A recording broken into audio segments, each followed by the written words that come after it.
evening, everybody, and welcome to St. Martin in the Fields. My name's Andrew Earis, and I'm Director of Music here. We're delighted today to welcome members of the Trinity Church New York Choral Scholarship Programme, singing alongside some of our choral scholars at St. Martin's. Everybody flew in either yesterday, in fact I think the last person flew in and landed at lunchtime today. So we've been rehearsing hard all day, and this is part of a tour that begins here at St. Martin's. We're at Lambeth Palace, just over the river tomorrow. And then later in the week, we're travelling to the holy island of Lindisfarne in Northumberland for the first collaborative festival between Trinity and between St. Martin in the Fields and between St. Mary's Church in Holy Island. We're also delighted to welcome some of the young adults from Trinity who are here as part of the programme, and some of the Trinity clergy and staff. Today, in this evening's programme, will last around about 45 minutes to an hour, and we're thrilled to welcome the poet Jay Hulme, who will be reading some of his poems around the theme of saints and pilgrimage, and this is interspersed by some well-known choral music, but also some pieces that will be new to you by composers Rani Arbo, Elna Daly, and Lucy Walker, who's our composer in residence. So we begin now with the beautiful setting by Alfred Lord Tennyson, Crossing the Bar by Rani Arbo.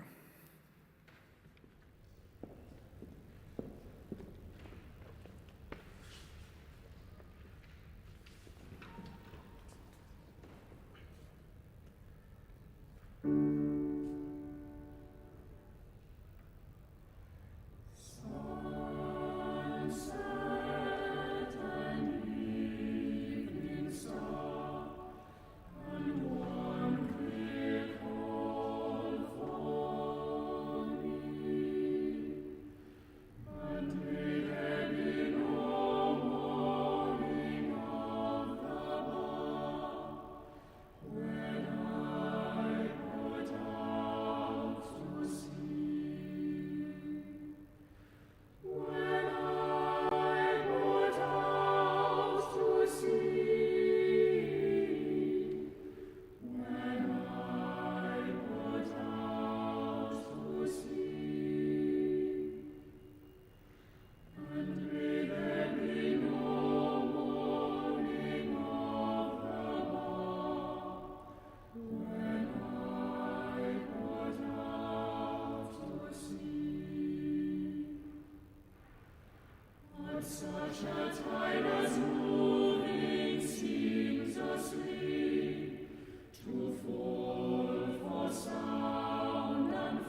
We seek them in the ruins, in the old priory, shattered church, burned legacy, failed commitment.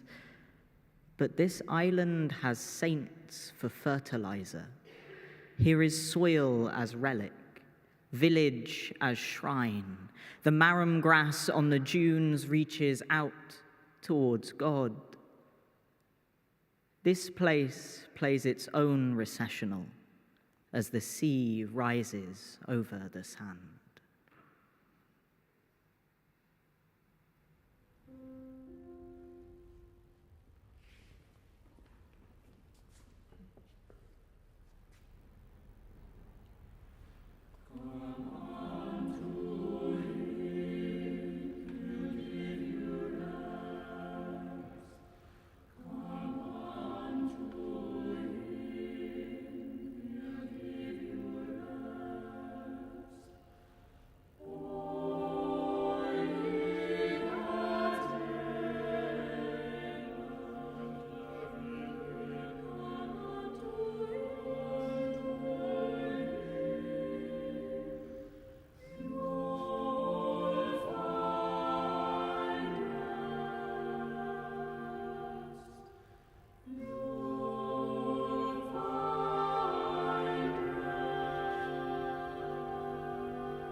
So many saints have walked this coastline.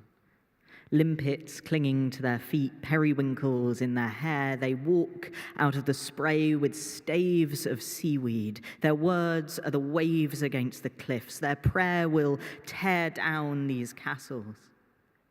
God sings to them through the seagulls, white like doves but tricksy.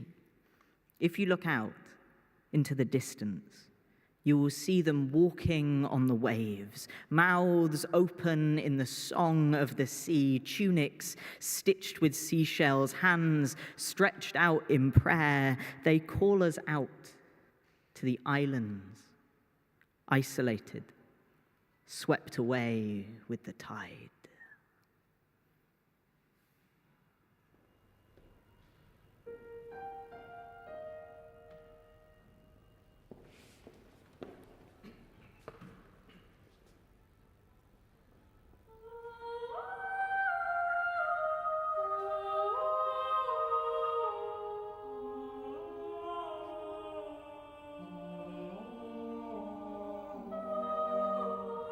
We shall walk.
I find the holy island of Lindisfarne fascinating because it is constantly fighting a duality. It is Holy Island, it is Lindisfarne, it is an island except for when the tide is out, and then it is attached to the mainland.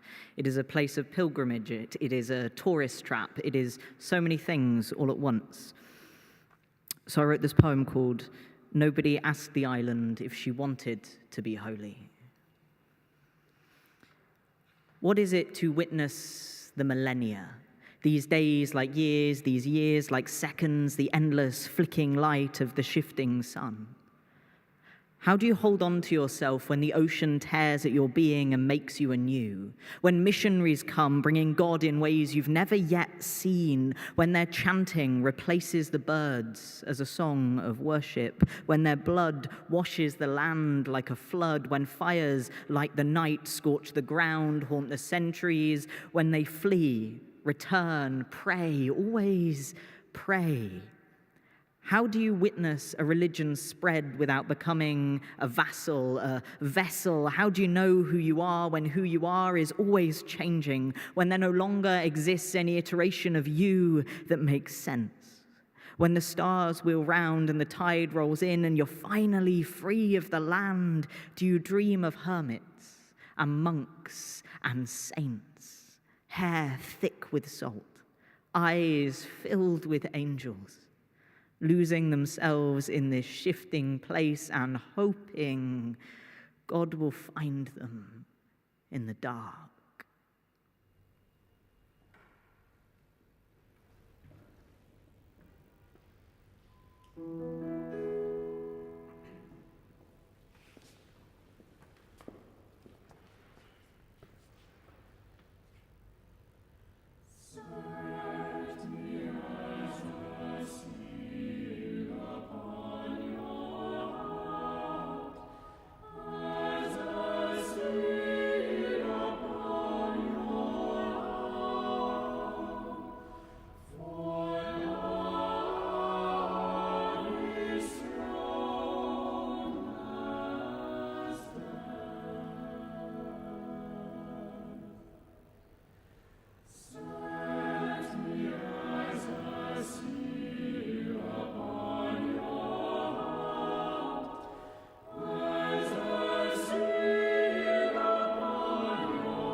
St. Cuthbert spent a lot of time on Holy Island, and he found it far too stressful to be surrounded by people on this tidal island. So he ran away to a tidal island off of the tidal island, but he found that there were still too many people. So he finally left to the islands, the Inner Farne Islands, where he died. And this poem is about that. Cuthbert stands amidst the ocean. The tide rushes in between his toes. Soon it will curl up to his knees, wash gently against his thighs. The ocean will sew him a shroud, a cloak, a decadence of cloth. The seaweed passes as leather, just scented by sea. There are barnacles along the cuticles of his fingers. Anemones wave their fronds to his holy songs. He looks out toward the island, anchored by the sands stretching thin with the storms. He asks God, what will become of all this in time? And the tide settles so silent, and the ha rolls in with the squall.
On the western side of the British Islands, there is also another holy island called Iona.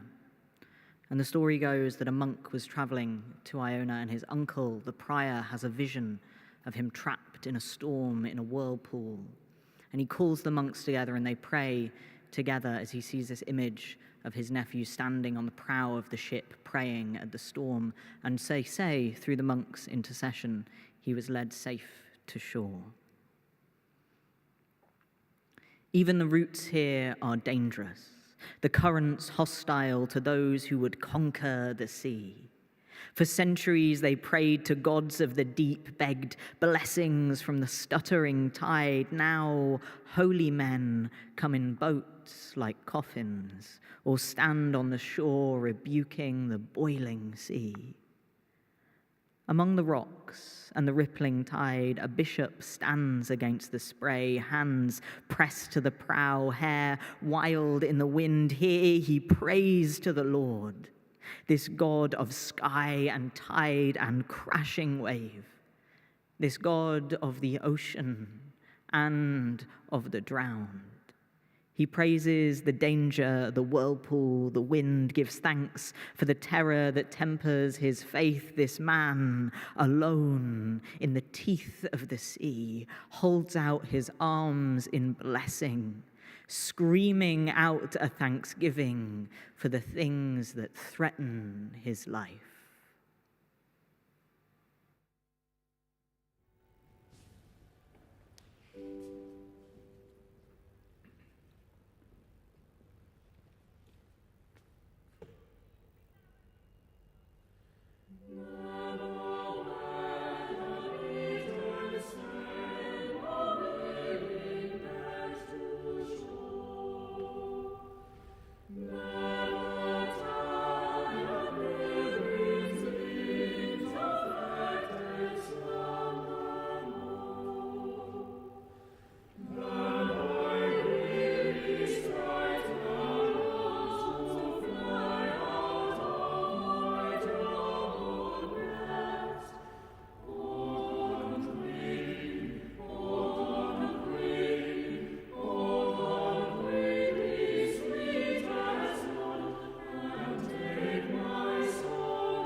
I wrote this poem about how you don't really have to go on pilgrimage to find God. And then I did a 500-mile pilgrimage and I worked out that I was quite right and I didn't have to do it after all. I am searching for God in the face of a waterfall, shattered cliff, wild ocean. I am following the footsteps of saints, praying in crypts. I have spent days in caves looking for a light in the darkness. Forests offer up moss, lichen, hope of life, a flush of bluebells shattering the undergrowth. I have a camera full of churches, a pocketbook of prayers, and hands tied with rosary knots into cramped memories of themselves. The thing I have forgotten or refused to accept is that God isn't lost in the elsewhere. God is awaiting that moment in which I will stop looking and see.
We've done a fair few saints tonight, so here is Jesus upon hearing of the death of John the Baptist. He is aching, and the sun on his chest is like gilding, and I wonder if that's how they'll paint him. Somehow always on the edge of humanity, the holy only just contained in this fallible flesh. But he is soft like we are, and his teeth flash white against his lips when he speaks, and when the sun sets, that's when he shifts slightly in the long light, as if for a moment he falls away from us, not deliberately, but by degrees, returning in an instant to say, tomorrow we walk on to the sea, where Andrew will catch fish, and later I will show you how to make a meal that will last for the ages.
in the 4th or 5th century in Egypt, there was a man named Joseph who lived in the desert. And he was known to be very wise, even among people who also prayed a lot and lived in the desert. And one day, one of them, Lot, comes to him and says, I pray, I fast, I read the Psalms, what more can I do? And Joseph raises his hand in the air, and each of his fingers becomes a flame. And he says, if you will, you can become all flame. They do not say what happened when he died. Perhaps the fire escaped him at last. Perhaps his eyes burned holes in his skull. Perhaps his lips parted before aging teeth and a gout of flame emerged. Perhaps his skin peeled back from those burning fingers. Perhaps his heart turned pyre in an instant. Perhaps here was the first Christian cremation, a gift from God themselves. Perhaps the Lord revealed what was hidden, a truth too wondrous to hide. Perhaps he lived long enough to feel it, not the burning, but the being with God. Eyes turned towards heaven again, a man become pyre, become bonfire, become flame.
We must remember always that time means nothing to God, and so we return again to Lindisfarne.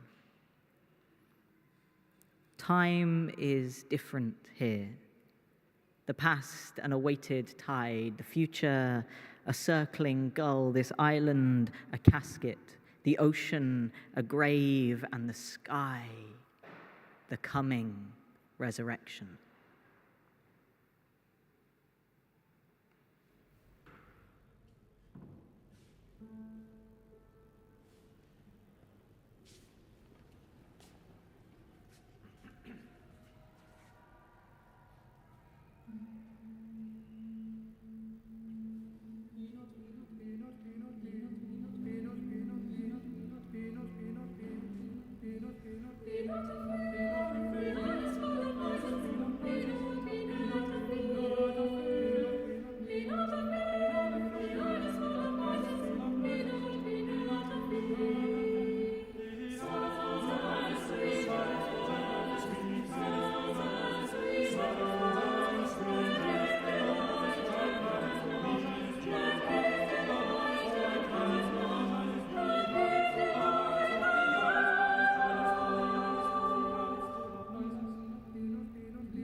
Be